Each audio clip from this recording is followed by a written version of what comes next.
ആരാ? മനസ്സിലായില്ല. ഞാൻ സിന്ധു, മേലേപ്പാട്ട് കേശവമേനോന്റെ മകളാ. സിന്ധു മോളോ? അയ്യോ, എനിക്ക് മനസ്സിലായില്ല കേട്ടോ. വാ വാ വാ, ഇത് ഞാൻ എടുത്തോളാം. വാ മോള് വാ. ഞാൻ ഇവിടെയാണ് താമസിക്കുന്നത്. മോക്ക് എങ്ങനെ മനസ്സിലായി? ഓ, അതിനാണോ പ്രയാസം? ചേച്ചിയുടെ ഹോസ്പിറ്റലിൽ പോയി അന്വേഷിച്ചു. എന്നാലും മോൾ ഇവിടേക്ക് വരുന്നു ഞാൻ ഒരിക്കലും പ്രതീക്ഷിച്ചില്ല. അതെന്താ? എനിക്കിവിടെ വരാൻ പാടില്ലേ എന്നാണോ ഞാൻ പറഞ്ഞത്? അതൊക്കെ ഇരിക്കട്ടെ, എന്തൊക്കെയുണ്ട് വിശേഷങ്ങൾ? വിശേഷങ്ങളൊക്കെ പറയാൻ ഇനി ഒരുപാട് സമയം കിടക്കല്ലേ. ഞാൻ കുറച്ചു ദിവസം ശാന്തേച്ചിയുടെ കൂടെ ഇവിടെ താമസിക്കാൻ വന്നതാ. ഇവിടെ താമസിക്കാനോ? അതെ. എന്റെ കൂടെയോ? ചുമ്മാ തമാശ പറയാതെ മോളെ. തമാശയല്ല ശാന്തേച്ചി, ഞാൻ ഇപ്പോഴൊരു പത്രത്തിൽ വർക്ക് ചെയ്യുക. നഗരത്തിലെ കോളനികളെ കുറിച്ചൊരു ഫീച്ചർ എഴുതാൻ എന്നെ ഏൽപ്പിച്ചിരിക്കുക. അതൊക്കെ നല്ല കാര്യമാണ്. പക്ഷേ മോക്ക് ഏകാന്തമായി ഇരുന്ന് എഴുതാനുള്ള ചുറ്റുപാടല്ല ഇവിടെ. എപ്പോഴും അടിയും വഴക്കും ബഹളവും. അത് വരുന്ന വഴിക്ക് തന്നെ എനിക്ക് മനസ്സിലായി. ആ കവലയിൽ ഒരു അടിയും കണ്ടേച്ചാ ഞാൻ വരുന്നത്. എന്നാ അത് അവൻ തന്നെയാ, അച്ചൂട്ടി. അവന്റെ ഭരണമല്ലേ ഇവിടെ നടക്കുന്നത്. നേരെ മുൻവശത്ത് അവൻ താമസിക്കുന്നു. മോക്ക് താമസിക്കാൻ ഞാൻ വേറെ എവിടെയെങ്കിലും ഒരു സ്ഥലം ശരിയാക്കി തരാം.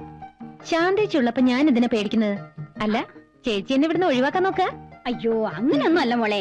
ഇവിടെ താമസിച്ചിരുന്ന പേയിങ് ഗസ്റ്റുകളെയൊക്കെ അച്ചൂട്ടി വരുന്നു അറിഞ്ഞപ്പോ തന്നെ ഞാൻ പറഞ്ഞയച്ചതാ. എന്നാലേ അങ്ങനെ പേടിച്ചു പോകാനല്ല ഞാൻ വന്നത്. ഞാൻ പറയണതൊക്കെ പറഞ്ഞു. ഇനി മോളുടെ ഇഷ്ടം. ശാന്തേച്ചി, എന്തെങ്കിലും വായിക്കണോ? നമ്മൾ സ്റ്റോറി പോവാ.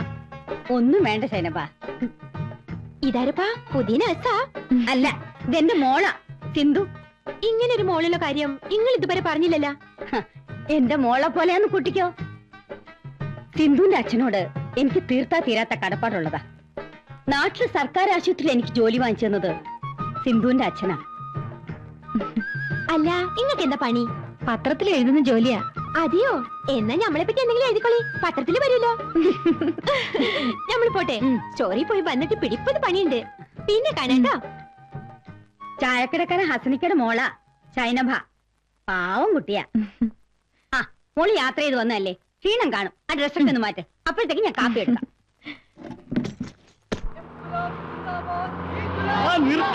നിർത്ത് അറിയാമോ? എത്ര പ്രാവശ്യം നമ്മുടെ സ്ഥാനാർത്ഥി വർഗീസ് തിരുവമ്പാടിയെ മറക്കരുത്. അങ്ങനെ ജയിച്ചാൽ മന്ത്രിയാ, വെറും മന്ത്രിയല്ലേ.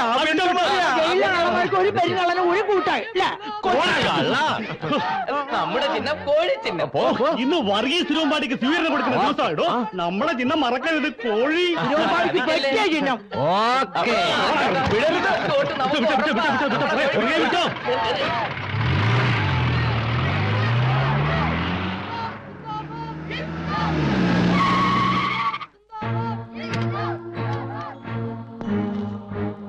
സേതുരാമ മുതലാളി കാണുന്നു പറഞ്ഞു. എന്താ കാര്യം? കാര്യം എന്താണെന്നറിയില്ല. കൂടെ കൊണ്ടുവരാനാ പറഞ്ഞത്. അതാകുമ്പോഴേക്ക് ഞാൻ വന്നേക്കാം. കയ്യോടെ കൂട്ടിക്കൊണ്ടുവരാനാ എന്നോട് പറഞ്ഞത്. ഉസ്താദ് പറഞ്ഞിട്ടില്ലേ, വന്നോളും പോയിക്കോ. ഓ അങ്ങനെ ആയിക്കോട്ടെ. നമ്മൾ ഇവിടെ ചൊറിയും കുത്തിരിക്കും. എന്തിന് എത്ര വെയിറ്റിട്ടത്? ആ കാറി കയറി അങ്ങ് തന്നെ പോയാ പോരായിരുന്നു. എടാ, മുതലാളിമാര് വിളിച്ച ഉടനെ ഓടിച്ചെന്ന ഒരു വില ഉണ്ടാവില്ല. പിന്നെ ഞാനൊരു കാര്യം പറഞ്ഞേക്കാം. ജീവൻ പണയം വെച്ചോണ്ടുള്ള കളിയാ. അവര് തരുന്ന നക്കാപ്പിച്ച് മാറ്റിട്ട് തിരിച്ചു വരരുതിട്ടോ. ആർക്ക് കൊടുക്കാനാടാ നമുക്ക് കാശ്? എനിക്കും നിനക്കും ജീവിക്കാനുള്ള കിട്ടിയാ പോരെ.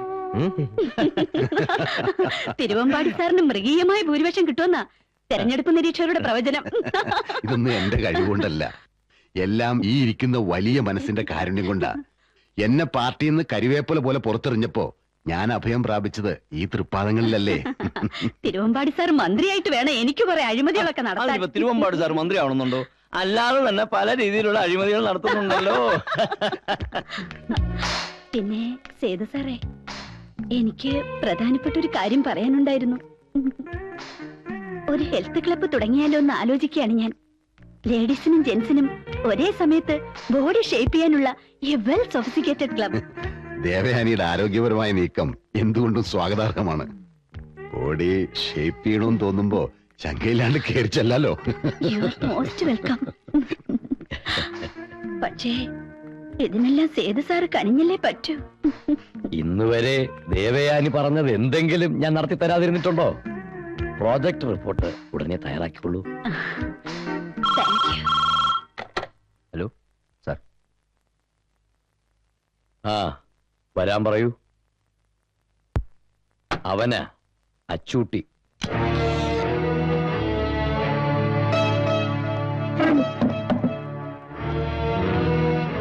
എന്തിനാ എന്തിനാ എന്നെ വിളിച്ചേ?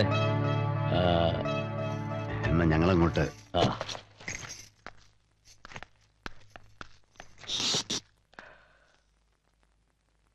കസ്റ്റംസ് ഓഫീസർ അലക്സ് ജോസഫ്, അവനെ എനിക്ക് വേണം. എന്റെ 2 കണ്ടെയ്നറുകളാണ് അവൻ കസ്റ്റഡിയിലെടുത്തത്. എനിക്ക് നഷ്ടപ്പെട്ടത് കോടികളാണ്. അതിലുമുപരി എന്റെ ബിസിനസ് ഡീലിംഗ്സ്. അവനെ കാണാൻ ലക്ഷങ്ങളുമായി അപ്പൂട്ടൻ നായർ അയച്ചതാ ഞാൻ. പക്ഷേ ഒന്ന് കാണാൻ പോലും അവൻ തയ്യാറായില്ല. വീറും വാശിയുമുള്ള ചെറുപ്പക്കാർ അവരെന്നും എനിക്ക് ഹരമാണ്. എനിക്കവനെ കണ്ടേ പറ്റൂ. അപ്പൂട്ടൻ നായരെ,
രാജ്യസ്നേഹിയായ ഒരു പൗരനോട് ഒന്നും പെരുമാറരുത്. കള്ളക്കടത്തുകാരെയും അധോലോക നായകന്മാരെയും വേട്ടയാടി കൽത്തുറുങ്കിലടയ്ക്കുന്ന കസ്റ്റംസ് ഓഫീസറുടെ വെളുത്ത കുപ്പായത്തിൽ വീരശൃംഖല പതിപ്പിക്കേണ്ടതിന് പകരം ചോരപ്പൂക്കൾ വിതറുന്നോ? കഷ്ടം. മൈ ഡിയർ ഓഫീസർ, കോടികൾ വിലയുള്ള എന്റെ 2 കണ്ടെയ്നറുകളാണ് നീ കസ്റ്റഡിയിലെടുത്തത്. അത് നഷ്ടപ്പെട്ടതിൽ എനിക്ക് ദുഃഖമില്ല. പക്ഷേ എന്റെ ബിസിനസ് സർക്കിളിൽ നീ സൃഷ്ടിച്ച ബ്ലാക്ക് സ്പോട്ട് അതെന്റെ ഹൃദയത്തിൽ ഒരിക്കലും ഉണങ്ങാത്ത മുറിപ്പാടാണ്. അതൊക്കെ പോട്ടെ, കോടതിയിൽ എനിക്കെതിരെ ഒരു സാക്ഷിമൊഴി ഉയരാൻ പാടില്ല. ഞാൻ പറയുന്ന പോലെ അങ്ങ് ചെയ്താൽ നിനക്കും നിന്റെ തലമുറയ്ക്കും സുഖമായി ജീവിക്കാം. എന്താ? നോ, എന്റെ ശബ്ദം വിലയ്ക്ക് വാങ്ങാൻ നിനക്ക് കഴിയില്ല. എന്റെ ജീവൻ പോയാലും നിന്നെപ്പോലുള്ള രാജ്യദ്രോഹികൾ രക്ഷപ്പെടാൻ ഞാൻ സമ്മതിക്കില്ല. ഓ, അത്രയ്ക്ക് രാജ്യസ്നേഹോ? Good, very good. വീരചരമചക്രം കൊണ്ട് തൃപ്തിപ്പെടാനാണ് നിന്റെ വിധിയെങ്കിൽ അത് നടക്കട്ടെ. Bye, good bye.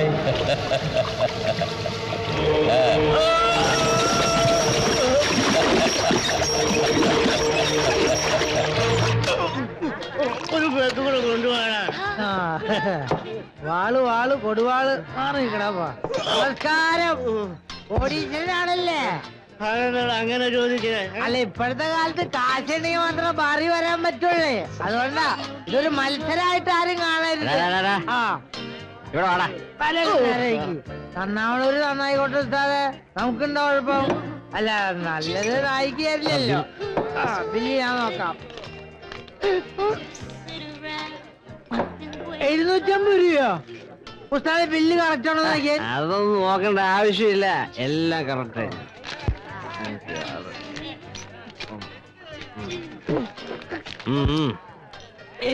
മുളക്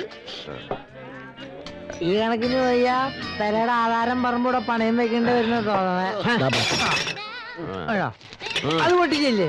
ഈ കുണ്ടോണന്റെ ബാലൻസ് ഒന്നില്ലേ? ബാലൻസ് കൊടുത്തു.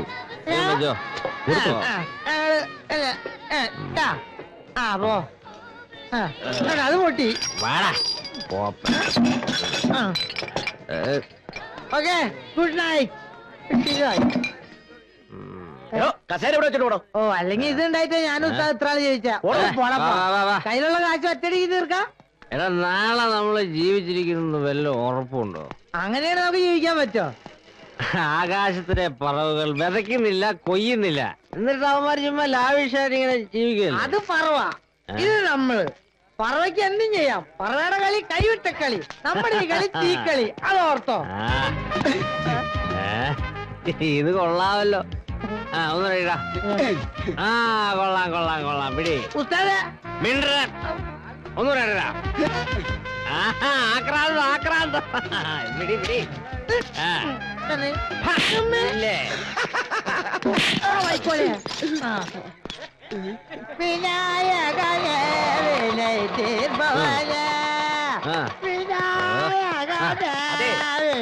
ഓട്ടോയുടെ കാശ് തന്നിട്ട് പോണം. കാശോ? ഏത് കാശ്? ഓ പോണാ കോപ്പ പിടി 10 രൂപ പോ. 10 രൂപയോ? മീറ്ററിൽ തന്നെ 40 രൂപയായി.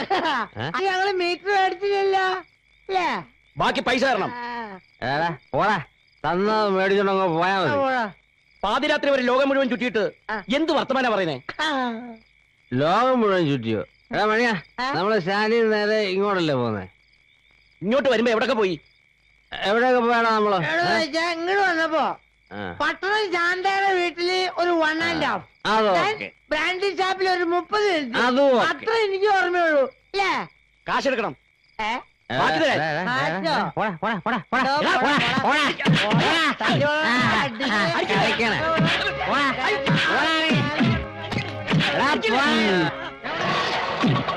കണ്ടോ കളിക്കണ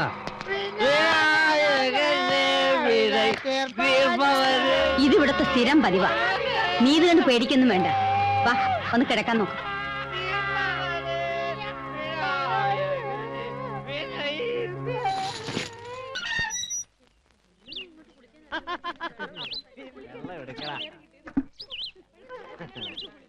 എന്താ ചേച്ചി? ടാങ്കിൽ വെള്ളമില്ല, കുറച്ച് വെള്ളം എടുക്കാന്ന് വിചാരിച്ചതാ. പൈപ്പിലും വെള്ളല്ലേ? വെള്ളമൊക്കെ ഉണ്ട്. അങ്ങോട്ട് നോക്ക്, അവന്റെ ഒരു നീരാട്ട്. എന്നും രാവിലെ ഇതാ അവന്റെ പരിപാടി. അവന്റെ കുളി കഴിയുന്നവരെ ആരെ കൊണ്ടും അവൻ വെള്ളം എടുപ്പിക്കില്ല. ഇവിടെ ആണുങ്ങൾ ആരുല്ലേ? കൊണ്ടായിട്ടെന്താ? ആരാ അവനോട് ചോദിക്കാ? എങ്കിൽ എല്ലാവർക്കും കൂടെ പോലീസിൽ കംപ്ലൈന്റ് എഴുതി കൊടുത്തൂടെ? പോലീസ് എങ്കിൽ തീർന്നത് തന്നെ. പിന്നെ ഒരെണ്ണത്തിനെ അവൻ ഇവിടെ കിടത്തി പൊറപ്പിക്കില്ല. വെള്ളം എടുക്കാൻ പറ്റുമെന്ന് ഞാനൊന്ന് നോക്കട്ടെ. മോളെ സിന്ധു, വേണ്ട. നിന്ന് ചൊറിയാതെ വെള്ളം ഒഴിയടാ. എടാ വെള്ളം ഒഴിക്കാൻ.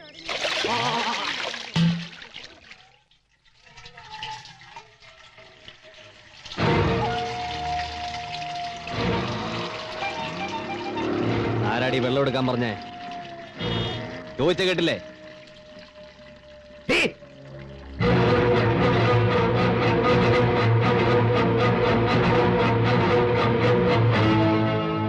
ഈ പൈപ്പ് നിങ്ങൾക്ക് കുളിക്കാൻ വേണ്ടി കോർപ്പറേഷൻ വെച്ചു തന്നാണോ? സ്ത്രീകൾ വെള്ളം എടുക്കുന്നിടത്തുനിന്ന് കുളിക്കാൻ നാണല്ലേ നിങ്ങൾക്ക്? നാട്ടുകാർക്ക് കുടിക്കാനുള്ള വെള്ളം ഇത്, അല്ലാതെ കണ്ടവർക്ക് വന്നിരുന്ന് കുളിക്കാനുള്ളതല്ല. നിങ്ങളൊക്കെ ആരെ പേടിച്ചോണ്ടാ നിൽക്കുന്നത്? വന്ന് വേഗം വെള്ളം എടുത്തോണ്ട് പോ.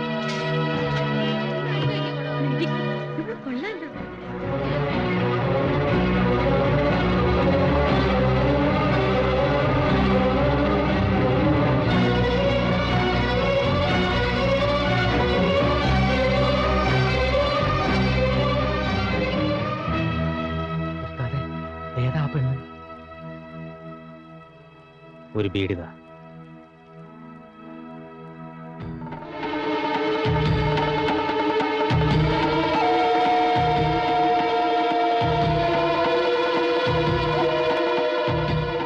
എന്തൊക്കെ പറഞ്ഞാലും നീ ചെയ്ത് ശരിയായില്ല.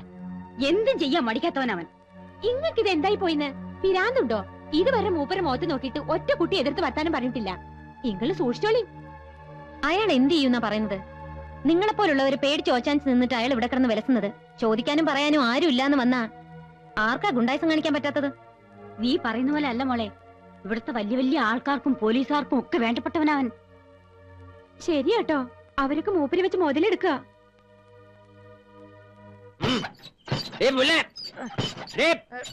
ഇറങ്ങി വാടി. ഒരു മറ്റേടത്തെ മൈസ്ത്രേറ്റ് വന്നിരിക്കുന്നു. നാളെ നേരം വിളക്കുന്നതിന് മുമ്പ് ഇവിടുന്ന് ഇറങ്ങിക്കോണം. അല്ലെ അടിച്ച് പൊളിക്കുന്നതല്ല. എന്റെ കുളി മുടക്കാൻ നീ ആരടി? മര്യാദക്ക് നിന്നില്ല, നിന്റെ കുളി ഞാൻ മുടക്കും. നീ കോർപ്പറേഷനാണ്, ഞങ്ങള് മുനിസിപ്പാലിറ്റി. ചന്ത ചന്ത പൂലൻ ദേവി.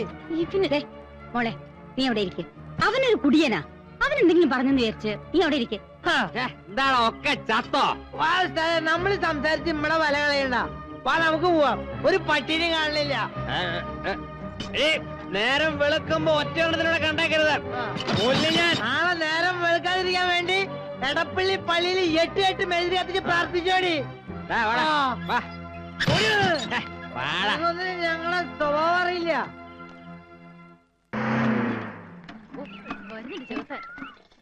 ശവങ്ങള് കാലത്ത് തന്നെ പൈപ്പിന്റെ ഇടയ്ക്ക് പറ്റി പറ്റ പോലെയാ. മുഖം കാണാതിരിക്കാൻ ഇത് വെച്ച് അഡ്ജസ്റ്റ് ചെയ്യാം.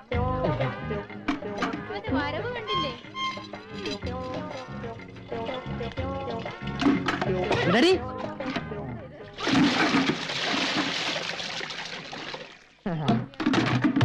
അവിടെ ഇരിക്കട്ടെ.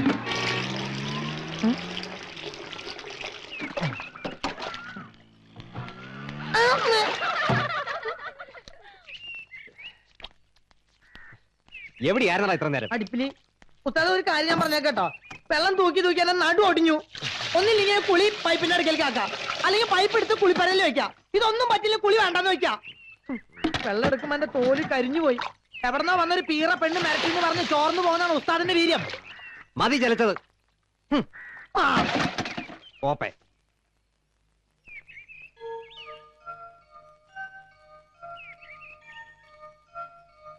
അച്ചുട്ടിക്കാ. എന്താണ് ഇളിക്കുന്നേ? അല്ല, മനുഷ്യന്മാരുടെ ഒരു മാറ്റം കാണുമ്പോ എങ്ങനെ ചിരിക്കാണ്ടിരിക്കുക? കുളി എവിടെ ആക്കിയത്? മോശമായി പോയി. പിന്നെ നിന്റെ പറയലൊന്ന് കുളിക്കണം.